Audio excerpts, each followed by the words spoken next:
Light as a feather, stiff as a board. Light as a feather, stiff as a board. We are the weirdos, mister. Black as night, erase death from our sight. White as light, mighty hectate, make it right. I myself am strange and unusual.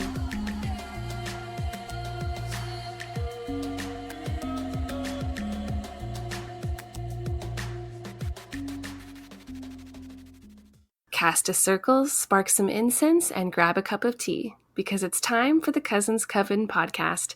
I'm Sharon. And this is Wendy. Welcome back to the Coven, you guys. We're so happy to have you here today. Yay. Woo-hoo. I know.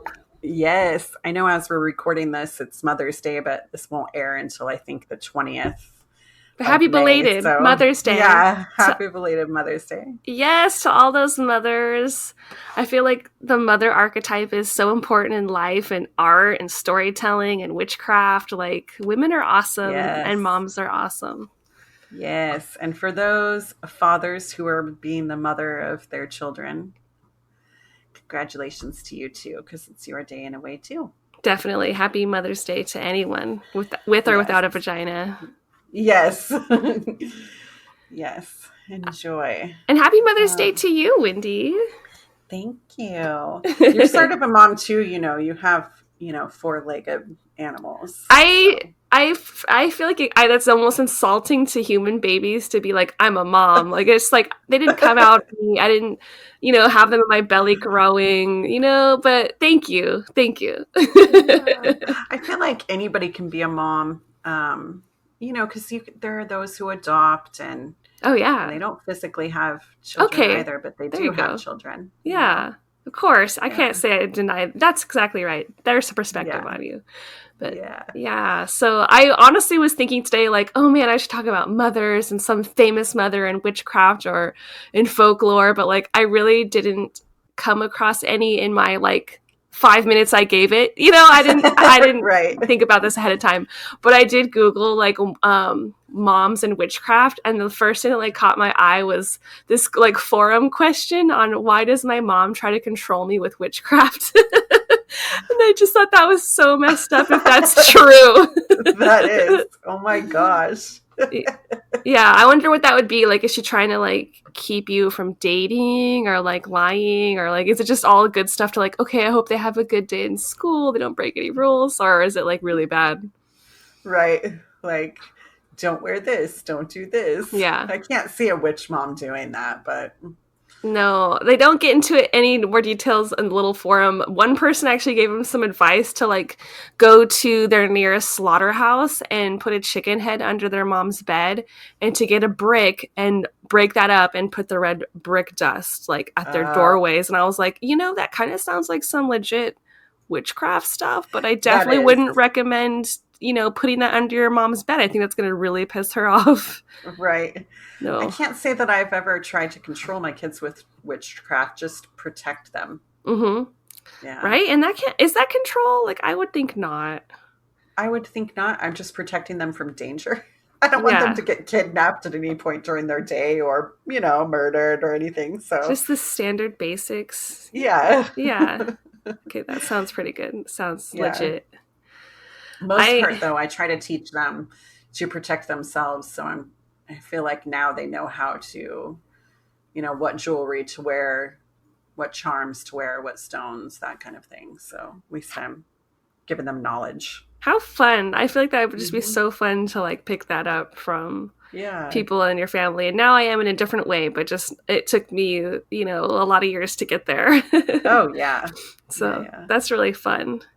Yeah. I am not always the most thoughtful person when it comes to holidays. I could totally forget that it's Mother's Day one year and then another year, not even text. I'm just really bad at it.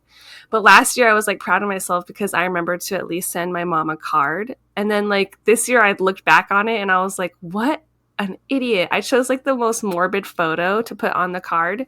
I had just got back from traveling in New Orleans, and so there was a picture on my camera of a tombstone that said mom, and it had pink flowers and a lizard was climbing on it. And at the time I was like, this is just so pretty. I just love New Orleans, and I was in love with all the architecture and the weird macabreness of it all.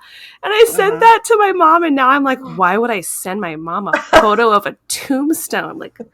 What's wrong with me? So this year I got my mom some flowers. I think I'm doing better. That's good. I sent my mom some photo books. Cool. I made some photo books because we live in different states. So I at least sent those to her. She got them. She was really excited. It's kind of a sad situation, but she had lost all of the pictures from when we were growing up. They were in a storage unit in one of the moves. She's moved around a lot. So in one of her moves, she lost all of that in the storage unit and didn't get to keep. So she has nothing of my sister and I from when we were kids. Oh man. So that is really nice. You know, photos can really take you back to that place. Right. Exactly. So I was able to make that, send it. She got them and she was really excited. So that's sweet. It's good. Yeah. So I had a couple of things to talk about. That's cool. I'm glad because I tried trolling the news and I didn't find too much. So I only had like 2 tiny things in the news. Okay. Well, do you mind if we start off by talking about the moon today? So of course, yeah. This airs on May 20th. And so the moon today for the 20th of May is going to be in Taurus, and it's the waning crescent moon. So it says that your safety depends on the need for stability. So stability causes satisfaction for you during this time.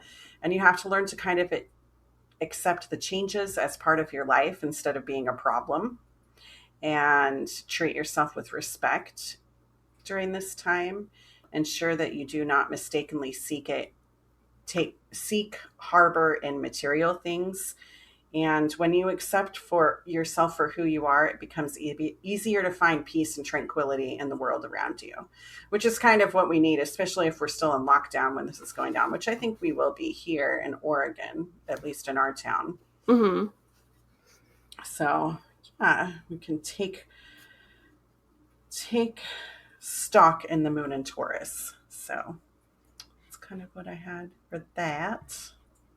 Nice. And you had looked into the Taurus astrological sign too, didn't you? Yes. So I realized that we didn't talk about Taurus last month. And so shame on us. I know, right? We missed Taurus. So we're going to piggyback. I'm going to piggyback Taurus and Gemini together. So Taurus is from April 20th to May 20th.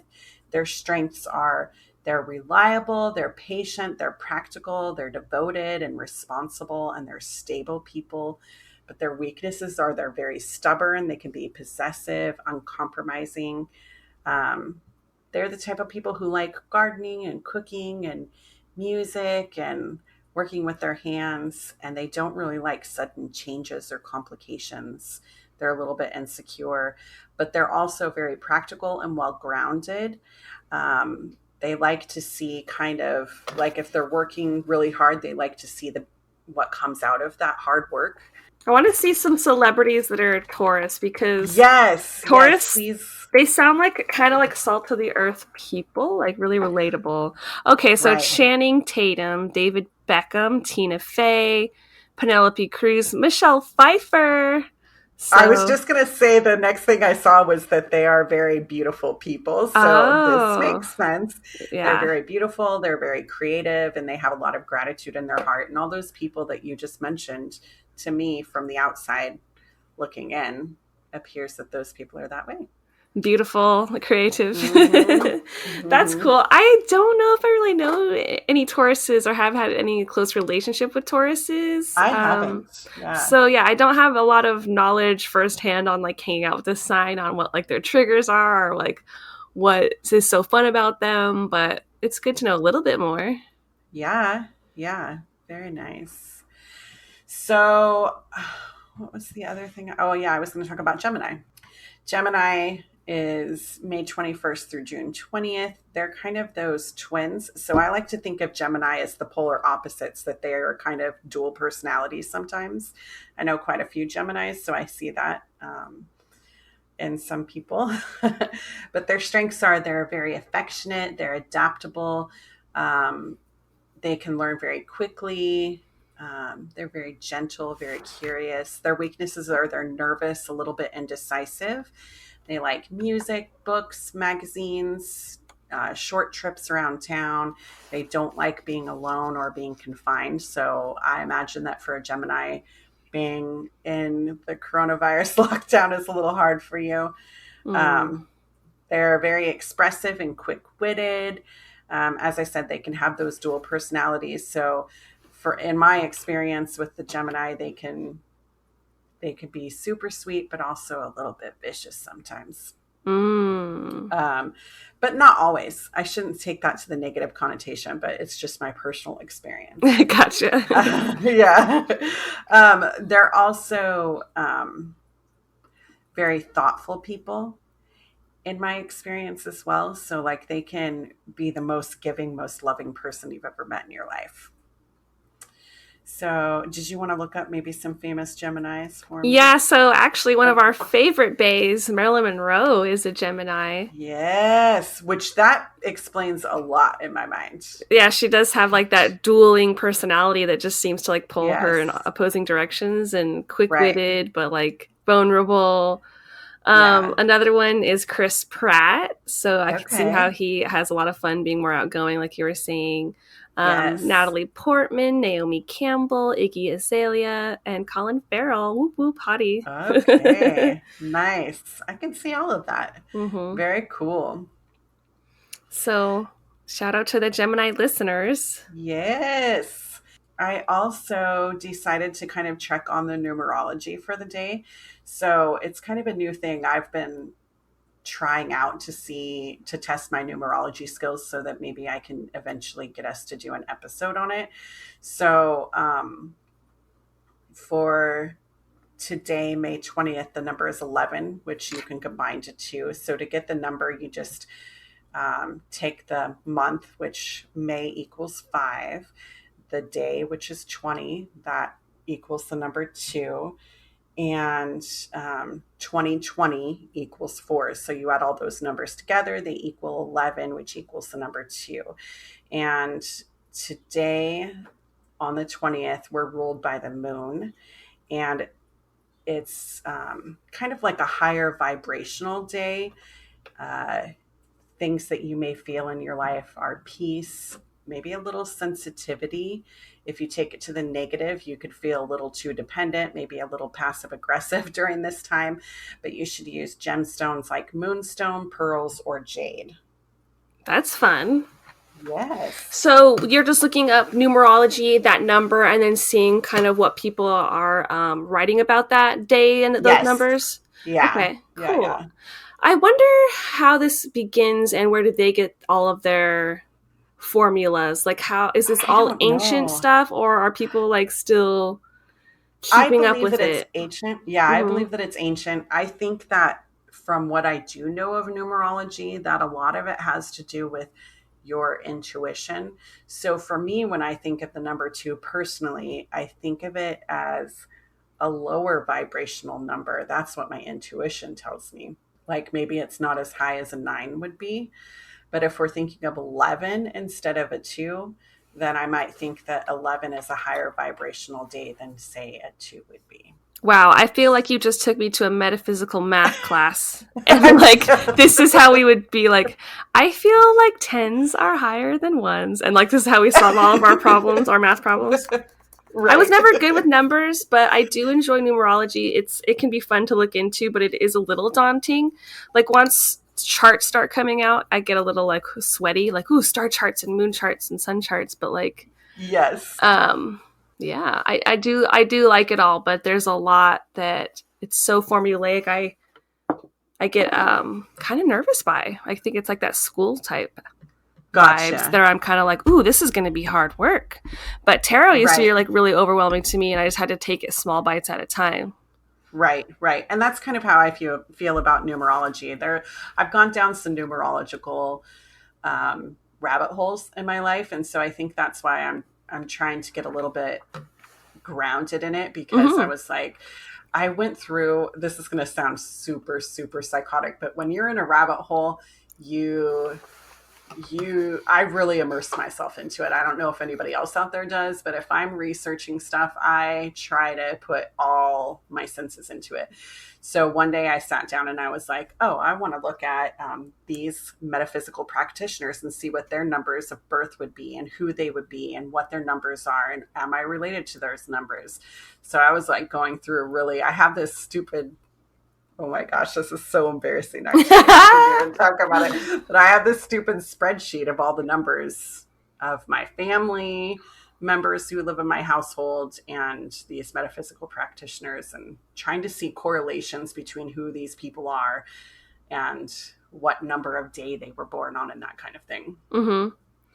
Yeah, so. It can become like a whole mad scientist vibe of just like working and going down and down and down and then trying to find all these connections and correlations. And I've never gone that deep into the whole number thing. I think I would go as deep as being like, well, let me look at my number and my life path number. And then maybe a couple of people I know, or like someone I'm in a relationship with, I keep it really small in my circle. I guess I'm just narcissistic in that sense. But it sounds like you went really broad, and then you even went beyond yourself with like major circles by like going out into esoteric fields and trying to connect it with this and that and this and that. I would love to see how your numbers connect with like weird alien things and things like that. And, one of these days, maybe we'll talk about that. One of these days you're going to open up some sort of cellar door and it's going to be into a basement where you have like some sort of map with all the strings connected. Yeah, and it's like that. Yeah. It's like that picture of Charlie from It's Always Sunny. What's that show? Yeah, It's Always Sunny. That's in Philadelphia. Me. Yeah. That's totally me. Yeah.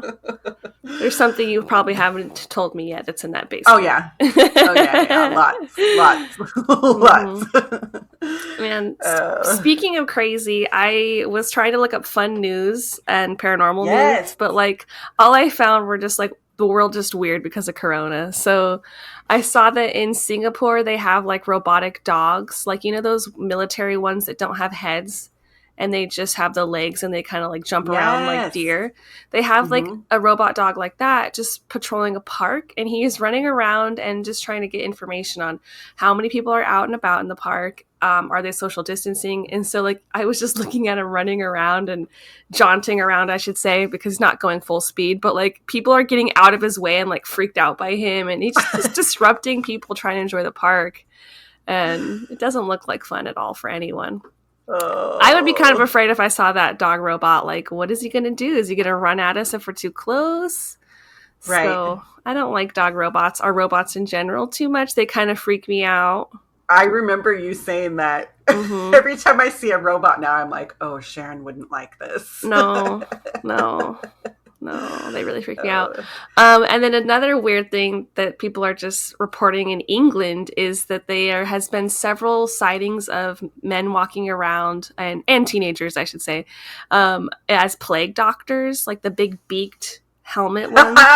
Yes. So, and I don't know if it's just because they're like, oh, finally, I put all this money in this costume. I have a reason to wear it. Like, I don't know if it's that, like, you know, kind of a mentality, or if they're just trying to be freaky. But some people were scared by it. And so, like, police were like, we're determined to get to the bottom of this. And one of the people who was dressed like that, they, like, talked to, and it was just some teenager. So. Oh, my gosh. It's funny that you say that, because today I had to go to the post office, and we're lucky enough that at our post office we have automated systems, so I was able to go in and do the things that I need. But today I'm dressed. Because it's Mother's Day, I always wear a skirt or a dress on Mother's Day. I've got this long gray skirt on with a pink shirt. But then for my face covering, I've got this blue bandana. And I was telling my daughter, I was like, oh my gosh, I'm like an 1800s bank robber. I'm just going in to rob the post office. You know, Bonnie and Clyde. I'm like, I'm going to see my picture up there.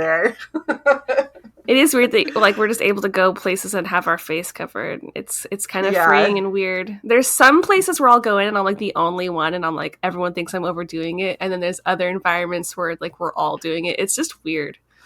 I feel like I have to do my makeup just on my eyes, because that is my best asset. I feel like, because I've got these pretty eyes, they're this beautiful color. So I'm always like flirting with my husband, like, look at these eyes. Just batting your eyes. My face. Yeah. Yeah, I was thinking the same thing the other day because the first day I had to wear the face mask, I wasn't prepared for it, and I had gotten makeup all over on the inside of my mask, and I was like, okay, that is pointless to even wear makeup right now. So then the second day I just had like heavy eyeliner on, and I'm like, oh yeah, I'm like a Bedouin desert lady, like hot with my eyes, just like smizing all day, And it made me think of The Mummy, because when that came out, like all my girlfriends, my mom, my sister, we were all in love with that scene where the librarian Evie comes out of like from the Bedouin ladies, and she has like the whole like face mask, and she has this dark charcoal eyeliner on. Yes. And at the time we were all like, we want to be like Evie, and so we were just like charcoal eyeliner, and it just looked more like gothic and fucked up on me than anything.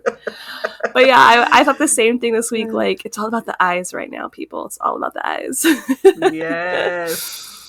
Love it so much. So yeah, I don't know, guys, what weird things you've been seeing in your Corona day or your Corona lives, but let us know. Hit us up with some messages. What weird costumes have you seen?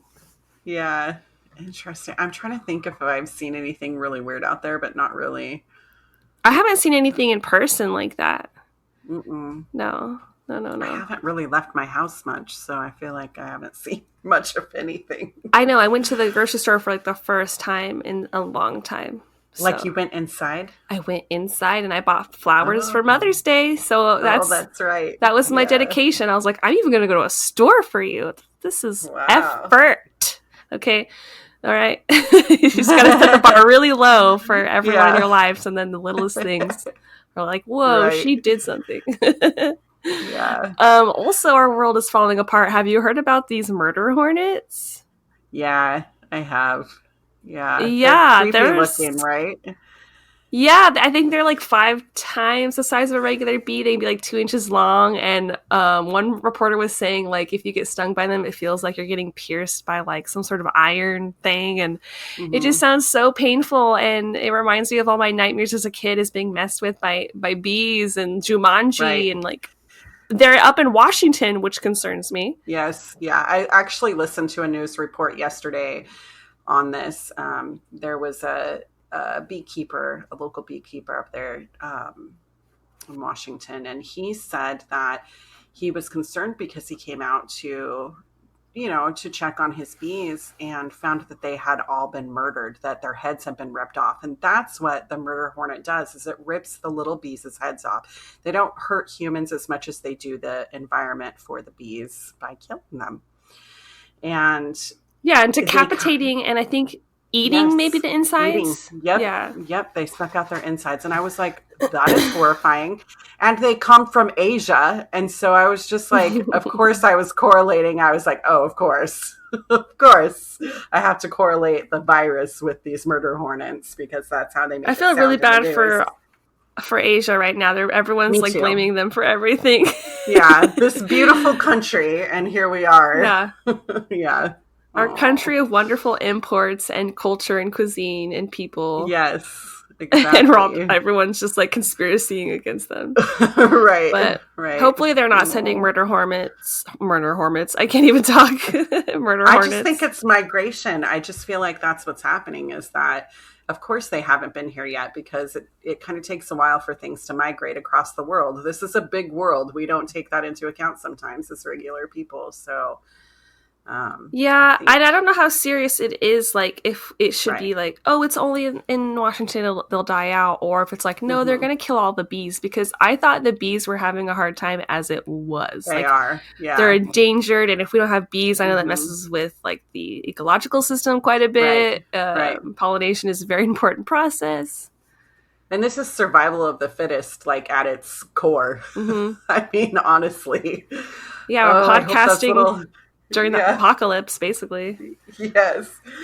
I'm just like, oh my gosh, those poor little bees. That's what we need to be putting our energy into, saving those poor little bees, putting a circle of protection around them. Yeah. And I don't know if this is true or not, but I heard that like if you kill the murder hornet, it sends off this kind of like pheromone. I can't even speak. So sorry. Pheromone that attracts the other ones to know like, hey, you need to be coming over here, like, get ready for attack mode. Like, Oh. and so that if you kill one or accidentally kill one, you need to get out of there. And I'm like, if that's true, that is so horrifying. And that they can go like 20 miles an hour. I'm like, are you kidding me? I can't outrun this bee. That is so crazy. Oh my gosh. Yeah, so like 2020 is truly someone opened Jumanji and they need to finish the damn game. Hurry up and stop rolling. We've got crazy monkeys taking over the streets. We've got crazy hornets. We've got a virus. Like, what's next? Yeah. Dog robots. Oh, Skinwalker just walking into the cities. Just sorry, I couldn't help it. Yeah, Skinwalker. We'll see what's next. Mm-hmm. Well, here's what I have that's next, if that's all right. Mm-hmm. Remember how last week I talked about Venus retrograde? Mm-hmm. There's actually 2 other retrogrades, and all 3 of these are happening at the same time. With 3 other planets? Yes. So we've got Jupiter and Saturn also happening. So we talked about Venus retrograde, which is all about love. Okay, so Jupiter focuses on positive spiritual energy, which is good. So it sounds like all 3 of these are working together. So Jupiter is about spiritual energy, and Saturn is all about intuition. So if you have love, spiritual energy, and intuition all going at the same time on alert. So this is kind of an enlightening time for us. So one benefit to us being at home is we can lean into these retrogrades rather than pull away. Because what is the one that we're always, is it Mercury that we're always like, ugh, which one is it? Yeah. Yeah, Mercury. It's Mercury. So we're always like, ugh, Mercury, ugh. But now we can lean into these. So Venus, Jupiter, Saturn, for months, we're going to be dealing, at least until September, we're going to be dealing with these. And we should just really soak it all in, take in the love, take in the spiritualism, take in the intuition, and really boost ourselves up magically, I feel like, during this You said time. It's Venus and Saturn, and which one? It's Venus, Saturn, and Jupiter. Jupiter. Oh my God. I love those planets. Yes. And Jupiter is very passionate, brings about good fortune and happiness and that kind of thing. And it can help you become focused and driven to succeed in things that you're passionate about. So, I just saw this quote that says that it's known as the Lord of Karma, and when Saturn retrogrades, karmic debts are sorted out by blending the past with the present and the future. Dun, dun, wow! Dun. I got chills. That just sounds cool. I love it. Hopefully you have good karmic debt coming your way, people. Me too. It's like, oh no. What did I do in my past? Yeah. Exactly. What do I have to pay for? I feel like I paid enough, damn it. But we'll see what this Jumanji has coming for me. Right. What else do we have going on? I definitely want to look back at my card reading that I did last Samhain, because it's the 12 card draw that I had been doing the last 2 years. And I know that there was I think it's in the middle of the year where I had the High Priestess card. And so I'm just waiting for summer, baby, because that's when I feel like I'm going to be at a good peak in my life. Yes. It's funny that you said that, because I've been thinking about my reading too. I know that I had several months where it was like, you're going to have unexpected money. And I was like, I literally have been getting unexpected money pretty much. The stimulus checks. Yeah, stimulus checks came. I had other money come in, and I was like, wait, I was not expecting any of this. And it's been very positive for me. So I was like, kept thinking to myself, I was like, how is that possible? Happening? Yeah, how is this possible? I was like, better be in a good way. Yeah, how is this possible is the question I get all the time with the tarot cards, and they've yet to answer. Right. They're just like, oh, you wanted to do something? Just do it. Exactly. Yeah. I've been really wanting to do some oracle card sessions lately. I missed out on doing anything for the full moon because Animal Crossing. So I can't stop. I have a really addictive personality, and that is my latest addiction. So I know you said you were planning on doing some stuff with your daughter on the full moon. I hope that went well. It did actually, my daughter and my son. My daughter tipped it off though, because I had to work on the flower moon. So I just told my daughter, I was like, look, I need you to be the organizer of whatever goes on tonight. So please get things set up, started, and I'll meet with you as soon as I'm done with work. So I worked, came out, and came out of my office, and my kids were just sitting silently in the living room, just waiting for me. Like, we're ready to do magic, which is my heart literally filled with so much love. Cause I was like, wait, all three of us are going to do magic together. Thump, thump, thump, thump, happiness. Yay. How cute. And we decided to do readings. And my daughter said that she wanted us to write a letter. So it could be either a letter to someone or a letter to release something. So she took and wrote her letter out. I don't know what hers said. I don't know if she put symbols on it, but I do know that when she wrapped it up, she sealed it in wax and yarn so that when she lit it on fire, that it would catch. It would really catch. And my son wrote a letter. He just did his on regular paper. And then I too did mine on regular paper, but I did sigils on mine. And so it was really cool. We each burnt ours separately. And I don't know if I've mentioned this before, but we burn ours in outside on our back porch in what's that thing that you cook food on? A barbecue? Yes, there we go. Oh my God, my brain is dead. What's that thing? That was like so Little Mermaid. What's that thing again? Feet. Yeah, exactly. So, we burnt them one at a time, and we used wood matches to light them on fire. Mm-hmm. So my daughter lit hers, and it just went up beautifully. And then my son lit his, and it just burnt so quickly. And then I lit mine, and at first it wouldn't light.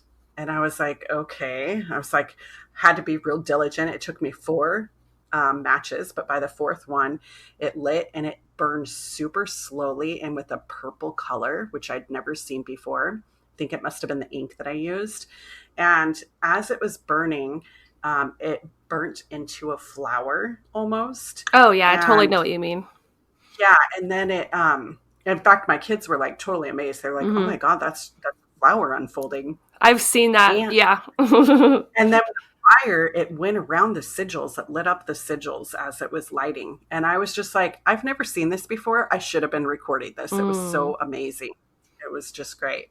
There's definitely something really gratifying at watching how your paper will burn versus other people's paper will burn. Whenever I would do full moon rituals with friends, we would do a similar thing. Like almost every full moon, it would be like, okay, right, now burn it, right, now burn it. And so that became a process just to see like, how does yours burn and what does that say about you and how does yours burn? And one person's would always be like, boom, a big flame. And another person could be like a slow ember just turning into a flower that turns into like an ash flower that sits right on top of the log. And it's really cool to watch the effects work their magic in a sense. Yeah. I loved it. I just had never really experienced that before. So that sounds fun. Yeah. And I didn't know if it was because of what I wrote. Like I'm not ashamed to say it. So I will go ahead and release my little bit of information. But I was just writing to the ancient ones to kind of bring positivity and love into my life. And then, or I should say positivity and more love into my life, and that maybe they could contact me in some way. I was just hoping to have some sort of prophetic dream or whatever. Oh, just a prophetic dream. Yeah. Yeah. No big deal. So when I saw that, I was like, I took it to mean that the magic was really working when I saw it turn into a flower and all of the sigils were lighting up. I was like, holy cow. That's really working. Cool. Well, yeah. I know you'll let us know if you are contacted by some mysterious man in a cloak. Right. That's really cool. Yeah, my magic has definitely been at a simmer since I am living with a bunch of other people right now where it's not really the vibe to be doing magic in this household. That's just where I'm at. And I do miss it, but I also feel like once I have my own place and I have my own altar, like shit is going to get real. It's going to get spicy. It's going to be fun. And I can't wait to like go full force again. But like Corona time has just kind of been my relax, take a mental Yes. health break, play some Animal Crossing, and that's where I have my shrines. I built a little shrine in my game. It's like a moon shrine. I love it. I feel like this is time for you to be healing now too. I mean, you're kind of licking your wounds and becoming you again, if that makes sense. So yeah, there's a lot of bullshit I feel like I'm processing from just my separation and a divorce and moving and all of that. It took a long time to digest, and it's kind of gotta be like a phoenix rising from the ashes. It's going to be a slow process for me. I'm always like a late bloomer, so I feel like my healing process is going to take its time, and when it's ready, it's ready. I feel like I'm going to be like happy and ready by the time all of the Corona stuff is like officially gone. It's going to be like, boom, I'm ready, baby. Yeah. We'll see. Healing is difficult, especially when you're dealing with emotional wounds. I feel like it can be trying because you're having to sort your feelings out. So I've had to do that a lot in my life. I think I am finally open to the fact that I didn't deal with a lot in my childhood, and I thought that I had, but the truth was I never dealt with it, and I was just like fine in the moment because I just completely auto turned it off. And so with this divorce, it was like completely different. Like I was feeling it every moment of it because I knew that that was important to process, to grieve, and to let go, and then move on from the next step, and then move on from the next step. So I feel like I truly have been grieving, and that's a good thing. Yes. Like it took time, you know? Yeah. I feel like when my parents got divorced, it was a different matter entirely. Like that, I was really young and I just turned it off, and I was like, okay, I'm fine. I don't have any feelings about this. But the truth was, when I look back, like when my parents got divorced, I was a completely different person going forward. Same. Yeah, same. My parents didn't divorce until I was an adult. So for me, I think it was difficult, but I knew that it was a needed thing for them to be the people that they are today. So I think that initially when I was going through it, I was happy that they were getting a divorce because I was tired of seeing the fighting. You're like supportive. I felt the same way. I remember the moment I was told, I was like, well, I'm happy for you and we'll be just fine. And then I didn't mourn it. Right. Yeah, same. And then when I went through my divorce, it was like a death happened. And so I had to deal with it in that manner. I went through all of the motions of a death, even though my husband didn't die. We just separated. But now I can bring it back to, I know now it's because our auras were detaching. So it felt like he died. It felt like he died. Yeah. But we're still attached in some way. I don't know how, but I know when something's wrong with him. So I hate that because I felt that a couple times and I'm like, no, I don't need the bat signal for you anymore. Turn that off. Exactly. But it's hard. It's hard. Like we've been divorced a very long time, like 15, 16 years. And I still, something can happen to him. And I'm just like, will this ever go away? Oh my God. Do you get confirmation somehow down the road? Okay. Yes. So I don't remember if I told you this, but he was in a serious accident a month ago, and I knew it before it happened. Like I was like, something's going to happen with him. And my intuition or my spirit guide or something was like, it was meant to happen. You can't stop it. Do not contact him. And so then a couple days later, he messaged my son and said, and me at the same time, and said he was in a serious accident and pretty much broke his collarbone and his legs. And like he was seriously hurt. And I shouldn't be laughing about it. I know, but I wanted to laugh too, and I don't know why. Yeah. It's just a funny story. Not because he was hurt. It was just like, oh, so he did get hurt, and I did know that it was going to happen. But I was like, why? That's so insane that like this feeling could possibly never go away from me either, because I feel like the first time I was like, something's wrong after we had separated, but I was like, it's not my place to say. But then like 2 weeks later, I finally broke and texted and reached out because it's just like old habits. And now it's more like if I have a feeling, I'm like, I'm not gonna go there. You know, so we're gonna see how this goes the rest of my life. But that is truly what it is like, because you're energies do blend together, and a lot of people who are couples, like they start talking alike, they'll finish each other's sentences or stories, they even start dressing alike, or whatever mannerisms, like you get super linked in those even friendships or sisterhoods. Like I see a lot of friends who dress the same and they start acting the same, and like it just happens with people. We're very tribal. So, and it doesn't even matter how close you live together. You could be living apart. I think so. So it is weird, like when you have to break that link, how much can you truly break forever, you know? Dang. So I just have to say that I don't even remember how we got on this topic, really. Me neither. But my husband, before we even started recording, I was like, I have no idea what we're going to talk about today. I like have nothing. And he called me into the office and he was like, hey, you guys should talk about telepathy between couples. Is he trying to tell you that he can hear your mind? Because if that's his way of telling you, how romantic. He was like, well, he did in a way. He was like, you know how sometimes we can have a conversation without having a conversation. He's like, you guys should talk about that, or the link between people how you know that they're hurt from far away. And we somehow got on this conversation organically, but he wanted us to talk about this today. Well, okay, first of all, that's amazing. And yes, we're talking about this right now. So you tell me, you and Sean, you guys can have like a knowing between each other, like what's for dinner? Or like, what do you mean? Not what's for dinner, but we'll be on the same page. So like and a lot of people do this, you know, when you have a close friend or a relative, sometimes you text each other at the same time, and maybe you're texting each other the same thing. You think about each other. And that goes to your either one of you is probably thinking about each other or thinking about something, and your auras are feeling that. That's how I feel like it is. And I know it always goes back now to that aura for me as a receiver of information. So some part of me, probably that intuitive part of me, which everybody has, I feel like in some way, shape, or form, is gathering that information and saying, oh, that person's hurt. Oh, that person wants this. This person needs this. And so you're texting each other at the same time.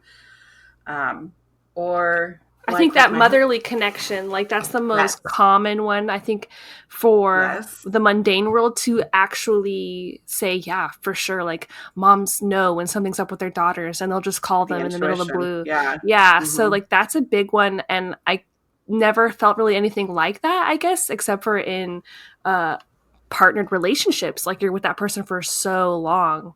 That's like the one time I've had major moments where it was like I felt like there'd be a ghost shouting in my head, like screaming at me is like the image I was getting, and like I was just like, oh well. And then like turns out something horrible was happening. It's just the weirdest thing, and I'm sure for every person they get that weird tingling feeling in a different manner. Well, and I mean, you've experienced it with me before, right? Where I've been like, I'll text you and I'll be like, is there something going on with you? I'm trying to figure out something's going on with somebody and I need to know who it is. Yeah. You're trying to like shake it down and be like, is it you that I should be worried about? And I'm like, no, not me today. I'm good. Keep checking your inner circle. I'm like, I got to meditate on this. What's going on? Yeah. But I feel like with couples, the telepathy can be strong. Like for my husband and I feel like sometimes I don't feel like, I know for certain that we've shared dreams, which I've also done with my sister and my daughter before. Okay. So, where do you guys go? It sounds like an astral place. Right. So for my husband and I think we'll just be thinking about the same thing. And I don't know if it's the proximity, closeness to our bodies that we're sharing it, and that we're just so connected that we're on the same wave when we're sleeping, and that maybe we'll have the same dream. Like it's just usually when I have dreams with him, it's just something mundane. I feel like, oh, I had a dream we went to dinner, and he's like, yeah, we went to such and such place. Or like with my sister, we'll have conversations and we're always laughing. You know, we're just having a good time together. And my daughter and I have prophetic dreams together. Usually about ghosts or something that's going to happen in the world. What? So you're having astral date night with your husband, and then you're talking to ghosts with your daughter, and then also it sounds like just like really good sister time. Yes. Yeah. Whoa. So I can do that with these people that I love and care about. And I don't know, I mean, take it for what you will, but in my mind, I feel like these things are actually happening. So, Yeah. like, I mean, if you're both having it, that's really right. cool. Do you guys ever have that moment where you're like, whoa? Or is it just like, so you're so used to it where you're like, yeah, no, I was there. Yeah. At first Mm-hmm. when it started happening with other people, I was like freaked out about it. And I was like, what the heck is happening? And I wasn't as spiritual as I am now. But now it's more of, okay, cool. Let's dissect that and see what it is about it that we need to get some sort of meaning about. So usually we'll talk it out, especially with my daughter and I. If we're having the same dreams now, we have to dissect it to see what it is spiritually that we need to either work on, or what's going on in the world that maybe we can meditate and pray about. I use pray loosely. That's just a word that I'm using. That's not really, I feel like, what we're doing, but Right, because I mean, a spell and a prayer, working with right. deities, it's like it all interchangeable. Exactly. But what about your husband? Like, I know he's not on the same spiritual level, not a lot level, but you guys are just different minded when it comes to this kind of stuff. Yes. So, like, how does that work out? Like, what is his thought process on it? Well, he just thinks it is. I mean, he knows for certain that it's happening, and he knows that we are on the same wavelength, and he knows that that exists between people, and that's a shared consciousness. That he's always believed in. So he does totally believe in that. And scientifically, telepathy does exist, and a lot of scientists do believe in it. Mm-hmm. So I feel like for him, it's easy to get behind, because not only has he experienced it, but scientifically it's a proven fact. That's really cool. Yeah. So for us, he's just like, he just knows that it exists. And I feel like most married couples have it. I mean, you can be at a party and you both can look at each other and be like, it's time for us to go for whatever reason. Yeah, I feel like I'd be the type who'd be like, we have a predetermined word, and when I say it, we're going. Right. But with my husband and I, we don't have to know ahead of time. We just can be like, okay, I think that it's time. Like, we know when to leave a function just by simply looking at each other. And we have, I don't know if it's because we've been married so long. Yeah. Or we're just, I feel like, oh, go ahead. No, I'm just kind of in agreement. Like, it sounds like you just have that bond, that social bond, like, where you can read each other and have that knowing. And I'm still really stuck on the dream thing because I have had really poor attempts of astral projection. You're like astral projecting all the time, so I kind of wonder: are you the catalyst of these dreams? Are you are you kind of like Freddy Cougaring it, where you just like pop up in his dremes? You know what I mean? I can see myself being that controlling and doing that. Because in my waking life, I've really let go of a lot of my control because I've always been kind of a controlling person. I think it's in my DNA. Mm-hmm. I wasn't even thinking that connection. So, but that's where I go, which means I think it's true. But I feel like with me, because I've been controlling in all aspects of my life, that now I've finally let go. But the one place I can still control things is in my dreams. astral. That's really sweet and fun, and I like it. Like, just the thought of you like buying a one-way ticket to his dreams, and then you guys are in some sort of Italian restaurant together. Right. So cute. And sometimes, though, I feel like that's where I work out the insecurities in our relationship. So for me, like, for instance, this is real personal. I hate talking about it, but in order for everybody to get the benefits of it, I feel like I have to say stuff. Like, for me, I sometimes have an insecurity that I'm not good enough. And so I know that's something I've been struggling with the past couple of weeks because of certain things that are going on in my physical body. And so I'm dealing with hormone changes and issues. And so because of that, it's making me not be as secure in my thoughts and feelings as I normally would be. Those damned hormones. They're supposed to leave us alone. Yes, I know. And so I know I had a dream that he was not appreciating me. and that I wasn't good enough. And he was like, well, in my dream, it wasn't that way. We were having basically the same dream, but from two different viewpoints. And it helped me work out that he does love and appreciate me, and that I'm just feeling insecure, and I need to try to get a hold of that, and find out what the root is. That's how I know it's not, that's how I know it's something physically with my physical body and not my spiritual body that's causing these feelings. That's really deep. And thank you for divulging into that, because I guess on my end, I was just romanticizing the whole affair, and to know it's like, it's actually just can be the subconscious issues, that is a big part of our dreams.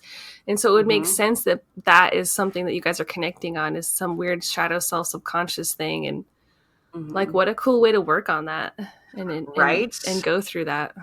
Yeah. I don't know if other couples share that kind of experience, but if you're in a couple or have been in a couple and you two have that, let us know. Yeah. Let us know. I would like to hear your experience. It is definitely fascinating to see how the human bond can create such cool effects in the sleeping mind. Yes. Yes. Absolutely. Man. What? I'm like, are we out? Or do we have anything else we could add, like another 10 minutes?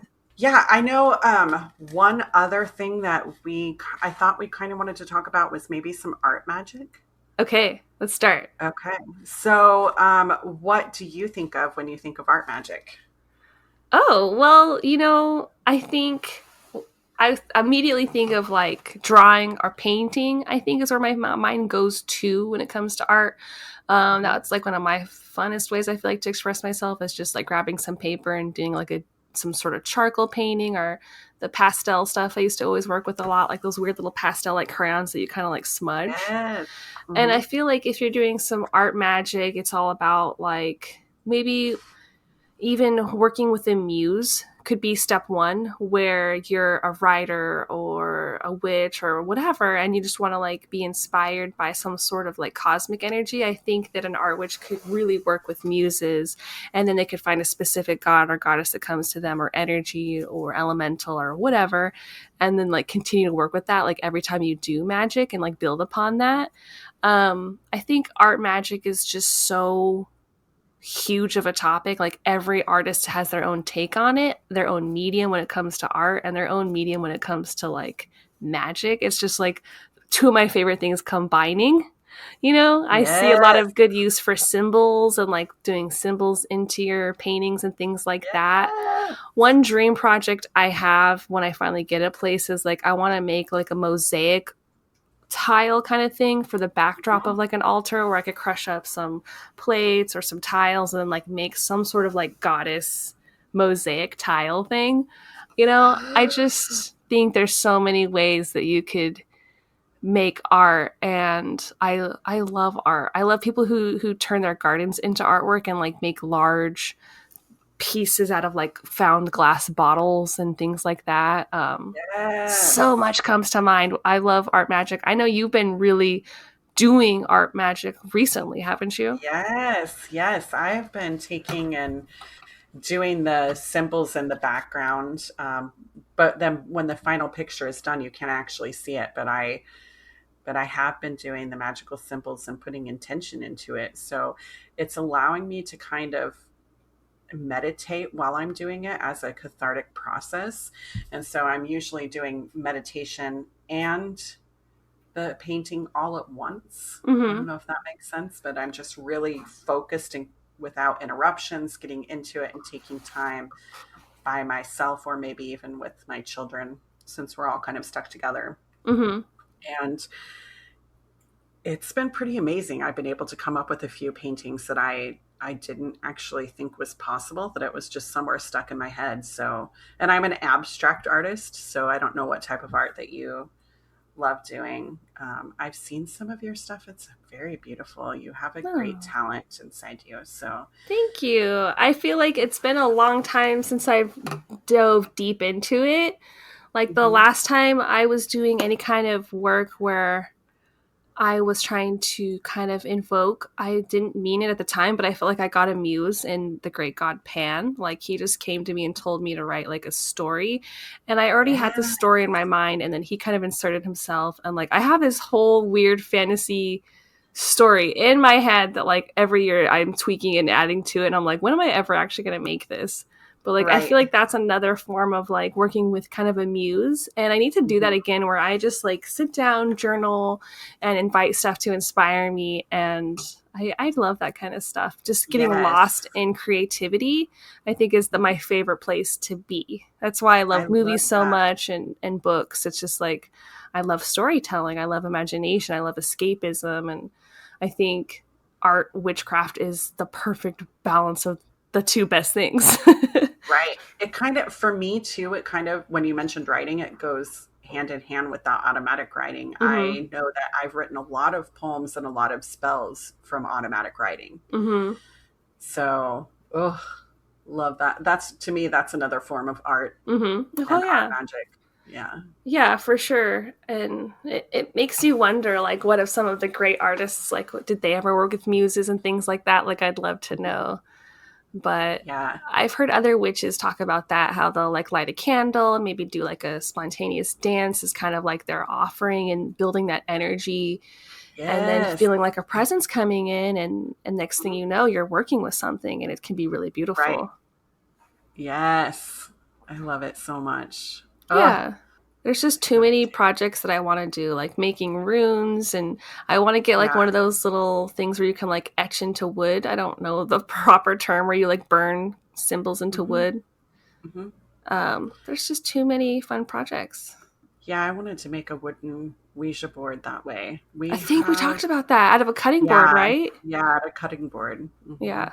Be so cool. Yeah, so many artistic. Yeah. I know that I've, one thing that I've been trying to work on is to take different panels and color them the same as a chakra. And I have finally, in my Reiki training, learned the different symbols for the chakra and how to draw them. And there are these generic ones that they show, but you're supposed to tweak and make them your own. So I'm learning right now how to tweak and make it my own. And whoa. It's pretty amazing. So, they're kind of like mandalas, right? Yes. Or no? Yeah. Yes. Okay. Kind of like that. So I have slowly been kind of drawing them, and eventually I want to make them into art pieces where I've painted them in some way. Yeah. And I'm experimenting with different modes. So I'm finally experimenting with oil paint, which I've never done before. I also am experimenting with using gel pens and a way to smear them into an artistic piece. So yeah, it's been kind of, it's been really therapeutic. And I don't think I would have had time to do this if I wasn't keeping up on all of my daily tasks. Like I'm finally at a point where I'm feeling a lot more balanced. And so because of that balance, I can create art, which has been lacking so much in my life. Right. And I never really like looked into the symbols that much. I just was like, oh, there's a symbol. But like now that you're saying that you're learning how to tweak them and make them your own, that sounds like this whole other genre of badassery that you could like use in your yoga practice or your meditation practice. Like, I know we joke about saving for like all the singing bowls, but I want to get you all these singing bowls, man. Just, it would be so awesome. I know they're so expensive. I think they're like probably $1,000 each bowl or something crazy like that. That's crazy. So we can start with the right now. Right. We'll start with the root chakra and we'll work our way up. Yeah. I've seen these tuning forks too. I was thinking I could get a tuning fork.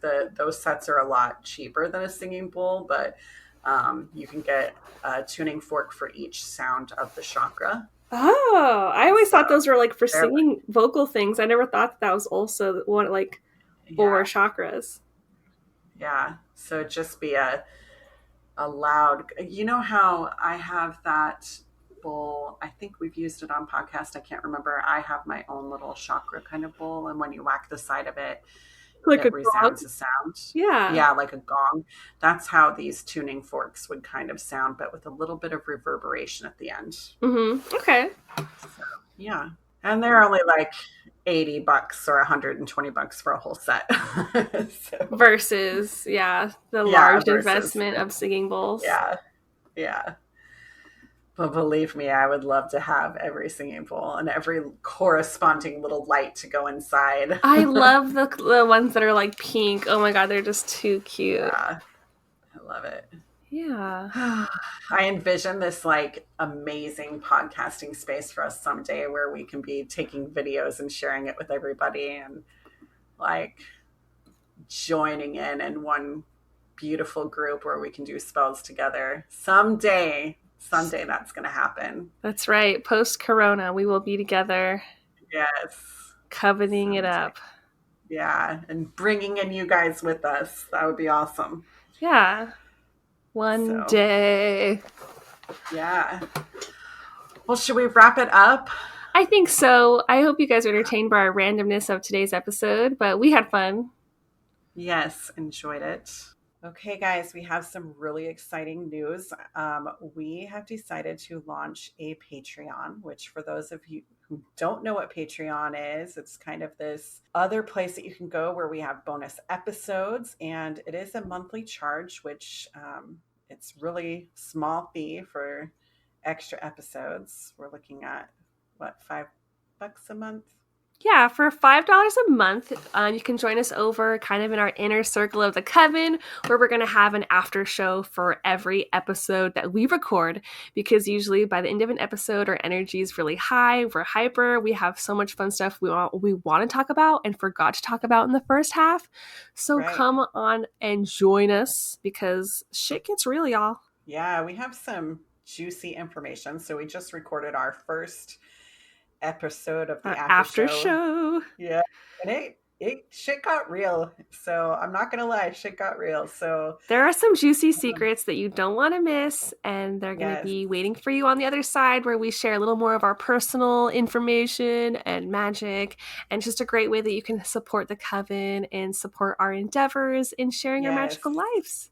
Yes, and we hope you'll join us on this journey, because I think that we'll be going places we didn't think we could ever go. And so you can always find us every Wednesday. We'll be posting new episodes. You can go to our website, cousinscoven.home.blog. You can always sign up for our newsletter there, listen to some EVPs, read some poems. And if you have any mail you'd like to send us, that's going to be to cousinscoven2@gmail.com. Please like, subscribe, and share with all of your witchy and weirdo friends. And may you find happiness in your heart, love for yourself, and join each other. Blessings to all.